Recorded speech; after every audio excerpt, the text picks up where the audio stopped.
Jason, Don, congratulations. You've made it into the third round of this competition.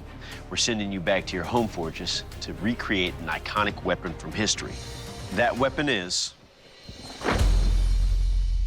the scissor. Oh, God. Well, good luck, bladesmiths. We'll see you in 5 days.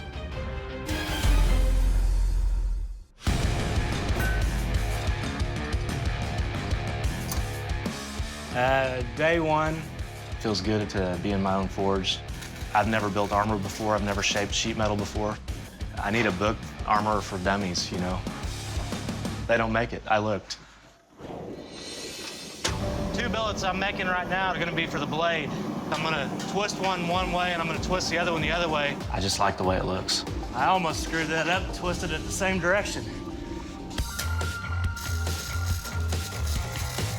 I'm going up against Don from Texas. Oklahoma always beats Texas. I'm not really familiar with a Gladiators Scissor, but since it is armoring, I've been doing armoring for about 25 years.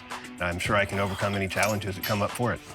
I'm using a coarse wrought iron combined with high carbon steel to make a composite welded blade. I have no idea what that came off of, just part of my 500 pounds of stuff. Hey man, we're Texas, we're bigger and better, and our blades are better. Today's armor day. It's the big experiment day, but seems like all week's been an experiment. Yesterday, I got a pattern cut out. I'm gonna try to get the gauntlet shape today. I have this big piece of pipe so I can wrap the metal around it. I'm just trying to beat of it until it goes where I want it to. I'm probably doing this the hardest possible way there is.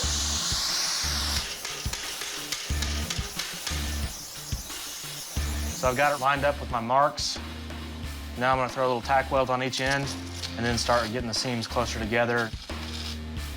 And that almost looks like I meant to do it. My whole gauntlet section is done in 3 pieces. The only thing I have left to do is to make sure all the parts fit back together. There's no warps in there that I can't take out. Probably had first time. I'm trying to get the main cone put on. It's driving me nuts. There's a slight warp in it that keeps catching on the inner layer. Oh, turn it.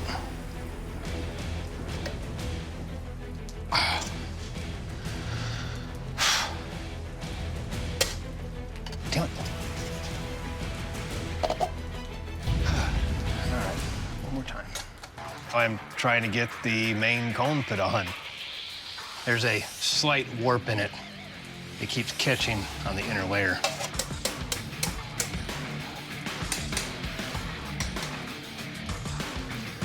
There we go. Oh, that was a pain. This is billet number 3. I have a billet of Damascus. I'm not 100% satisfied with it. I don't think it's gonna look the way that I want.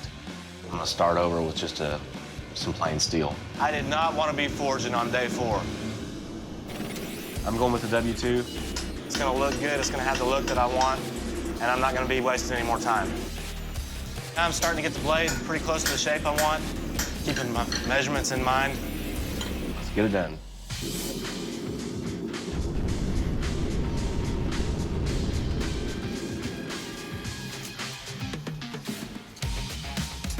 Even though I don't like the way the blade looks, performance-wise, though, I think it's gonna perform just as good as Don's.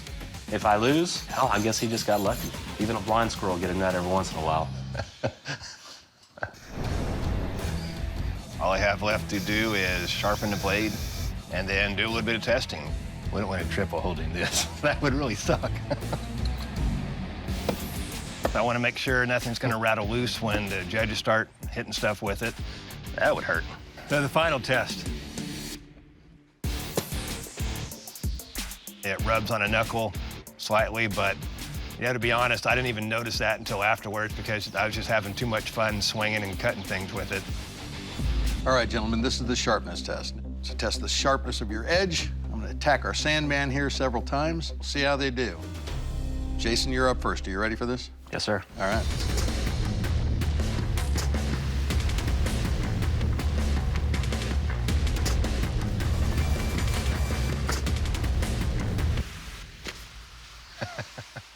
All right. The handle feels really good in my hand, but the shape of your blade, not being as deep a crescent, made it a little bit more difficult to slash. All in all, solid, and it's got a good look. Nicely done. Thank you. All right, Don, you ready? I'm ready.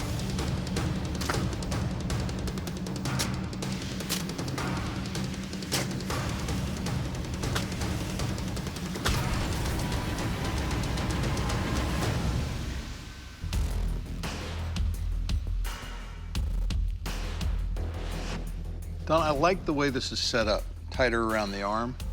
But right here at my hand, my knuckle is just pounding into the side. You can see it slashed pretty easily on the arm. And then on the forward punch, didn't quite get the slash I was looking for. I'm feeling a little nervous. It didn't perform like I wanted. I think Jason had the edge here. His was a more comfortable fit across the hand. All in all, though, did the job. Thank you. Next up, I'll give you to Doug. Bladesmiths, this is a kill test. To see what kind of lethal damage your weapon will do, I will take your scissor and I will deliver killing blows on this ballistics dummy. Jason, you're first. You ready? Let's do it.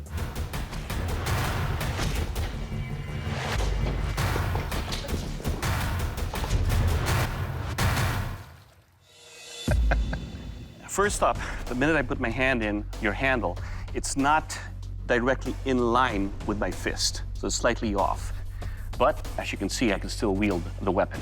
The laceration was deep into this cavity right here, so you've got a very sharp blade. The hook you have penetrated right into the heart on the backhand draw. It lacerates and guts everything out and disembowel this ballistics dummy. Your weapon, sir, will kill. Good job, sir. Thank you. Don, your turn. Let's have some fun. Let's do this.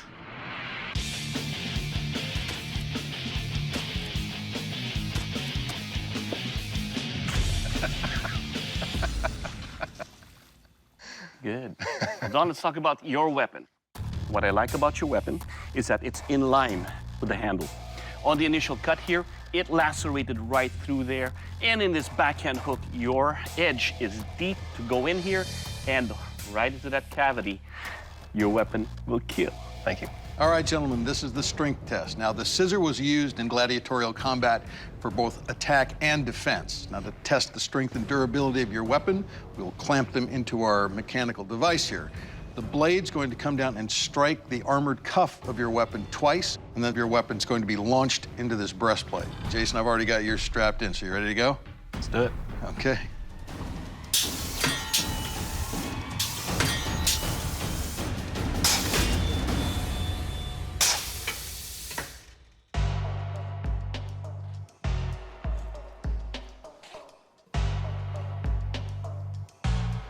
Just the slightest roll. It's not deformed beyond being sharp. And then you can see where the sword came down and hit it.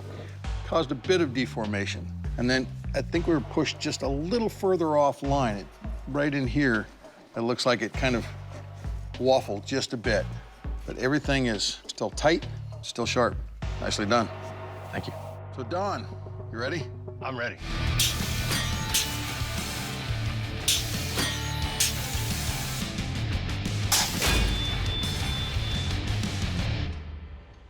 So looking at this, I'm having a hard time finding where the sword hit it. And there's one teeny little mark. You know, the blade's still tight. On that edge is still a razor blade. There's no rolling at all. Very well done. It's nice. Thank you. Bladesmiths, you've worked very hard to recreate weapons that we've never seen here in the Forge before. However, in this competition, there can only be one Forged in Fire champion. And that champion is...